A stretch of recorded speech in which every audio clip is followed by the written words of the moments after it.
ગમે બાપુ આવ્યા અને આખું ગામ ક્યાં વાત બાપુ પધારીએ પધારીએ અને પછી ગામના પછી બેઠેલા એમાં એક જણો આવીને બાપુ પાસે રોવા મળ્યો કે ગુરુજી આપ તો પધારે હે हिमालय से लेकिन गुरुजी बारिश नहीं है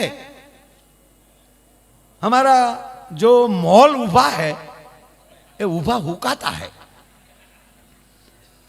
अरे देखो बेटा कुछ दक्षिणा मिलती है ना तो आशीर्वाद मिलता है लुखा लुखा थोड़ा आवता है એટલે ઓલા 50,000 નું બંડલ મૂક્યું કે લ્યો गुरुजी कल देखना चमत्कार हो जाएगा तेरा खेतर भीना हो जाएगा।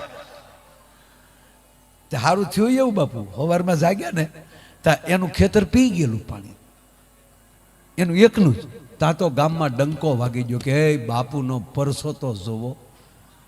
બીજે દી બીજો ગયો कि बापू मेरे उसका खेतर से अर्धा है तो मैं 25,000 देता हूं।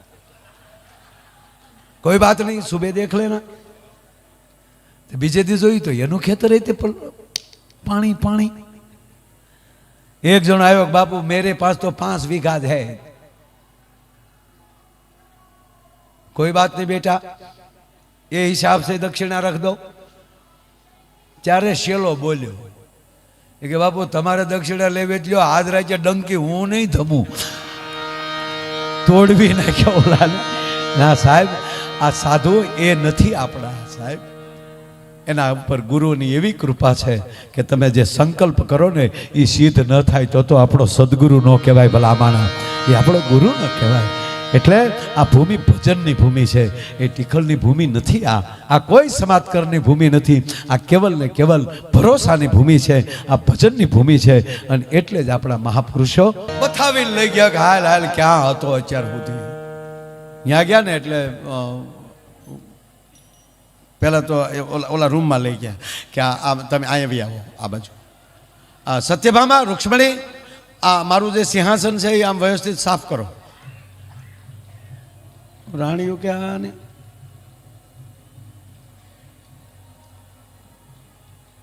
નાની પિતાંબરી પહેરાવી સિંહાસને બેહાડી દીધું। સત્યભામા રૂક્ષ્મણી જાંબુવંતી ગંગાના જે ઘડા ભર્યા છે એ લાવો યમુનાના ઘડા ભર્યા છે એ લાવો ગોમતીના નીર લાવો। आज मारो बाप मारे घरे पधार्यो छे मारे एना पग धोवा छे ई हाथ पग छोड़े एनी 7 पटराणी 7 ज ने हाँ अने रुक्ष्मणी रेड़े ऊना ऊना पाणी प्रभुजी पखाड़े पावला सफेद आम जो आम गही गही थोड़ो फूल कर नाख्या सुदामा पछी हारा कपड़ा आप्या न्याना सुदामा जो क्या बात है पर ओली तांदूलनी पोटली हताड़े આપણે કોઈક મોટા માણસ ઘરે ગયા ને મોજું હોય તળિયાથી ફાટલું હોય તો આપણે નથી ઢળાતો કરતા બુસ્કોટ ફાટલો હોય તો આ ગેલા છે યાર યાદ છે આમ બુસ્કોટ હતાડીને આવીએ આપણે એમ સુદામાને થયું કે આયા હોનાની નગરી સપન ભોગ મારો બાપ જમતો હોય એમાં મારા તાંદુલની પોટલીની શું વેલ્યુ। નારાયણ સમજી ગયો હજી આ હતાડે છે એ વાત મેં વળગાડીને એટલું કીધું કે સુદામા યાદ છે આપણે સાંદીપની ઋષિના આશ્રમમાં ભણતા અને પછી આપણને ઋષિ પત્નીએ કાષ્ટ લેવા માટે મોકલ્યા અને એમાં આપણને ચણા આપેલા ખબર છે કે હા આપણે જેવા જંગલમાં વનમાં ગયા એમાં વરસાદ આવ્યો અને હું ઝાડના થડિયા આડો ઊભો થયો અને તું એકલો ટગલી ડાળે ચડી ગયો ને એકલો એકલો ઉલાળી ગયો એ તો બારું કાઢ સાહેબ યાદી કરાવ્યો। હવે સાંભળજો આ વાત એ ચણામાં હતું શું આ કૃષ્ણને યાદ કરાવવાનું કારણ શું આ કૃષ્ણને વાલો ગમે છે સુદામો એનું કારણ શું એનું કારણ એટલું બાપુ એ જ વખતમાં એક આ વાત પૂરી થઈ જાય ને ત્યાં સુધી હા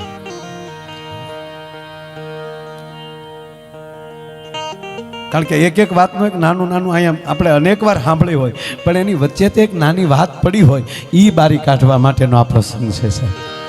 હા બાપુ પધારો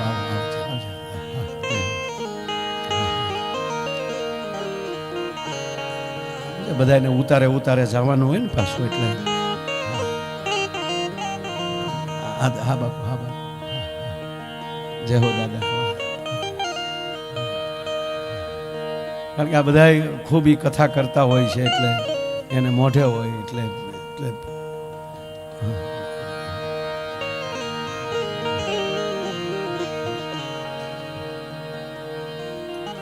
છેલ્લી વાત કરતા 2 મિનિટ.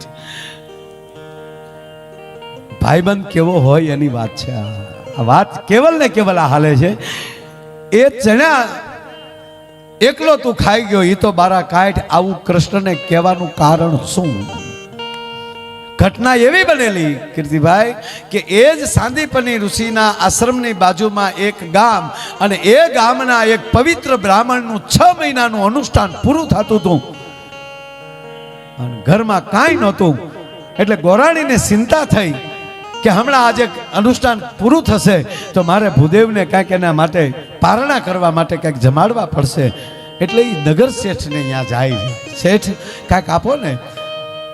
ગોરાણીમાં ભિક્ષાવૃત્તિ કરવા ગયા અને એ શેઠે ચણે આપ્યા.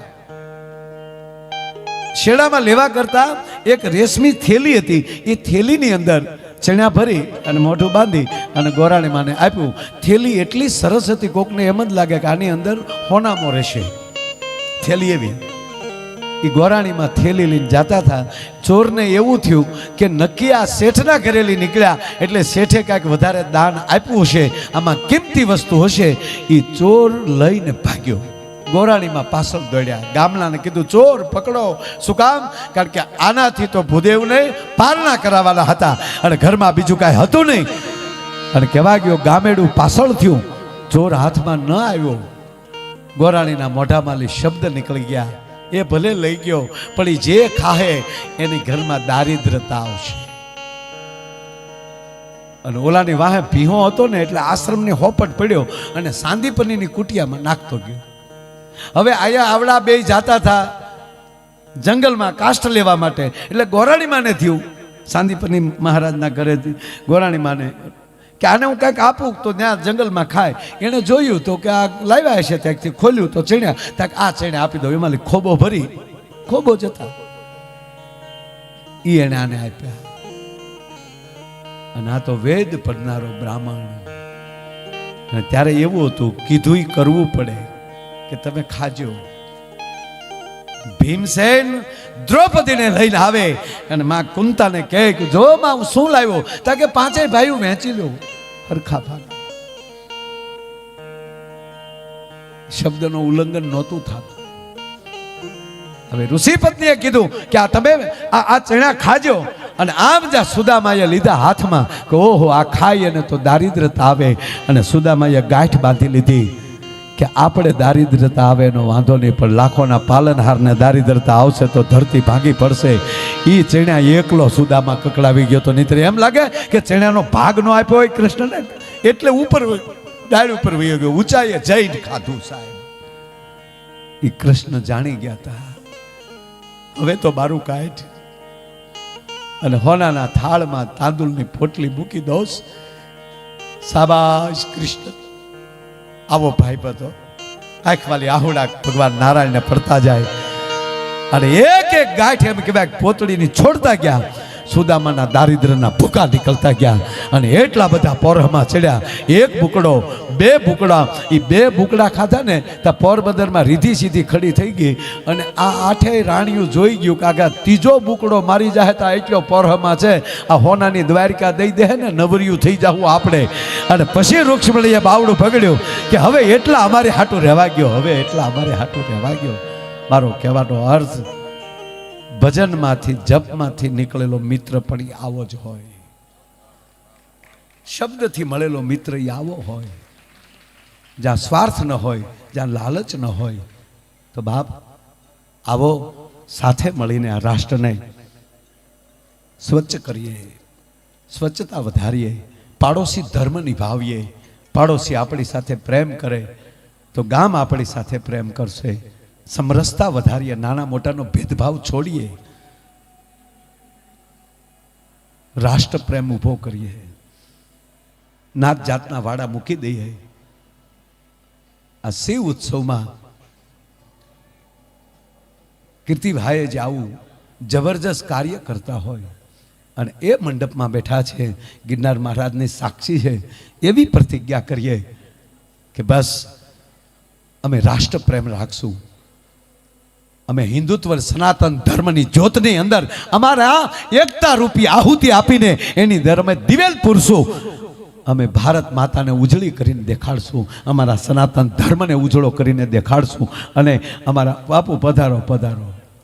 હા, પૂજ્ય રાજેન્દ્રદાસ બાપુ આવ્યા છે, તાળવીના ગળાથી આપણે વધાવીએ. વાહ વાહ. કાના કા કરીને મારો જીવ જાવે. પધારો પધારો મારા વાલા. વાહ. વાહ.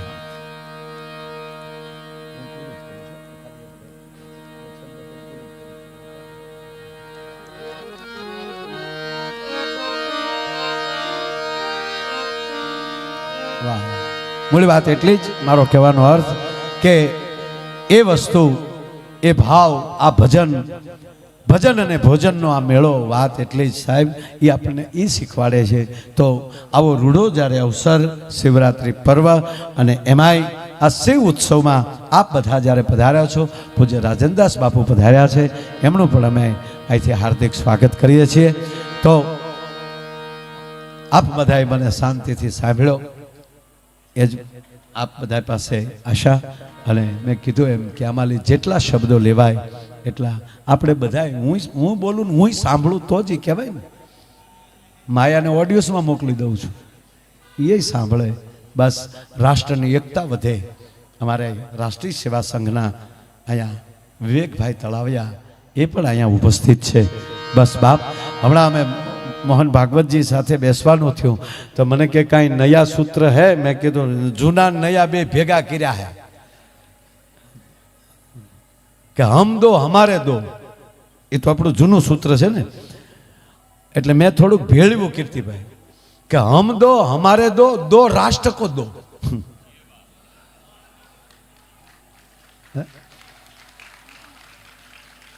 એટલે વાત મેં કરી, ફરીવાર દોહરાવું કે બસ પરિવારમાં સ્વચ્છતા આવે, ગામમાં સ્વચ્છતા આવે. આ મેળાની અંદર ફરો છો તો સ્વચ્છતાની જવાબદારી સાથે ગમે ત્યાં આપણે કચરો ન નાખીએ, માવો છોડીને કાગળ ન નાખીએ, એમ ગામમાં પણ આપણી સ્વચ્છતા રાખીએ, પાડોશી સાથે પ્રેમ રાખીએ, નાત જાતના વાડા મૂકી દઈએ, સમરસતા રાખીએ. અને મોદી સાહેબે એમના માતુશ્રી પછી એક સરસ એક વાક્ય આપ્યું કે એક પેડ માં કે નામ. બસ પર્યાવરણનું જતન કરીએ અને રાષ્ટ્ર પ્રેમ રાખીએ, સનાતન ધર્મની પૂજા કરીએ અને સનાતનની જ્યોત તો જ આપણી એક થશે કે આપણે બધાય દરેક સમાજ એક થઈ અને જીવશું, વધારે વરણ એક થઈને જીવશું તો આ રાષ્ટ્રની બહુ મોટું કાર્ય થશે.